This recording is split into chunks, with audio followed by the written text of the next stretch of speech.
ഇറാൻ്റെ പ്രോക്സി ഗ്രൂപ്പുകൾ വീണ്ടും കരുത്താർജിച്ചു എന്നത് ഇസ്രായേലിനെ ഏറ്റവും കൂടുതൽ വിരളി പിടിപ്പിക്കുന്ന കാഴ്ചയാണ്. ഇസ്രായേലിനെ സംബന്ധിച്ചിടത്തോളം നിരപരാധികളായ പിഞ്ചുകുഞ്ഞുങ്ങളെപ്പോലും വെറുതെ വിടാതെ കൊന്നൊടുക്കുന്ന കാഴ്ച ഹൃദയം നിലച്ചുപോകുന്ന രീതിയിലുള്ള ഭയാനകമായിട്ടുള്ള കാഴ്ചകളാണ് ഇപ്പോൾ ഈ അടുത്ത കാലം വരെ കണ്ടുകൊണ്ടിരുന്നത്. ഏറ്റവും ഒടുവിൽ ഇപ്പോഴത്തെ യുദ്ധ സാഹചര്യങ്ങൾ ഇസ്രായേലിന് പ്രതികൂലമാണ്. ഇസ്രായേൽ എന്തുകൊണ്ട് അമേരിക്കയെ സഹായിക്കുന്നില്ല? എന്തുകൊണ്ട് നിങ്ങൾ യുദ്ധം അവസാനിപ്പിക്കാൻ വേണ്ടിയുള്ള മുറവിളി കൂട്ടുന്നു?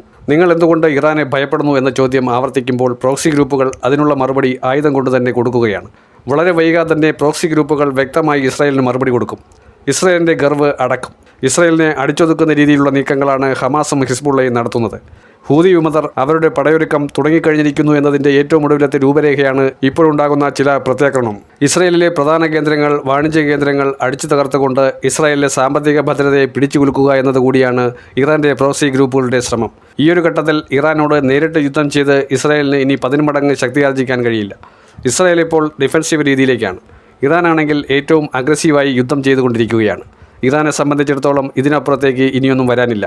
കാരണം ഒരേ സമയം GCC രാജ്യങ്ങളോട് അമേരിക്കയുടെ എയർബേസുകൾ അടിച്ചു തകർക്കാൻ വേണ്ടി ഇറാൻ നടത്തിയ പോരാട്ടം ഇറാൻ്റെ ന്യൂക്ലിയർ സയൻറ്റിസ്റ്റുകളെയും പ്രധാന മതനേതാവായ അയത്തുള്ള അലി ഖമീനെയും വധിച്ചപ്പോൾ ഇറാൻ ഒരു രീതിയിലും ആത്മവീര്യം ചോരാൻ നടത്തിയ തിരിച്ചടി എത്രത്തോളം ഭയാനകമായിരുന്നു. ബെഞ്ചമിൻ നെതന്യാഹു എന്ന നേതാവ് ഭീരുവിനെ പോലെ ഇറാനെ നോക്കി നിൽക്കുകയും ഇറാനിൽ നിന്ന് അഭയം ലഭിക്കാൻ വേണ്ടി ഒളിച്ചിരിക്കുകയും ചെയ്യുന്ന ഒരു കാഴ്ച. ദിവസങ്ങളോളം അയാൾ മാധ്യമങ്ങളുടെ മുൻപിൽ പ്രത്യക്ഷപ്പെടാതെ ബങ്കറിൽ ഒളിച്ചിരുന്ന് വലിയ തോതിലുള്ള വീരവാദങ്ങൾ മുഴക്കുമ്പോൾ ഇറാൻ പറഞ്ഞ ഒരു കാര്യമുണ്ട്: ഇന്നല്ലെങ്കിൽ നാളെ ആ ചെകുത്താനെ ഞങ്ങൾ കണ്ടെത്തും, നശിപ്പിക്കും എന്നത് തന്നെയാണ്. ഇറാനെ സംബന്ധിച്ചിടത്തോളം പ്രോക്സി ഗ്രൂപ്പുകൾ വളരെ വലിയ പങ്കാണ് നടത്തിക്കൊണ്ടിരിക്കുന്നത്. മിഡിൽ ഈസ്റ്റിലും അല്ലാതെയും പ്രോക്സി ഗ്രൂപ്പുകളെ തീവ്രവാദി സംഘടനകളാക്കി ചിത്രീകരിക്കാൻ ശ്രമിക്കുന്ന അമേരിക്കയുടെയും പാകിസ്ഥാൻ്റെയും ഒക്കെ പൈശാചിക ബുദ്ധിയെ പൊളിച്ചെടുക്കുകയാണ് ഇറാൻ.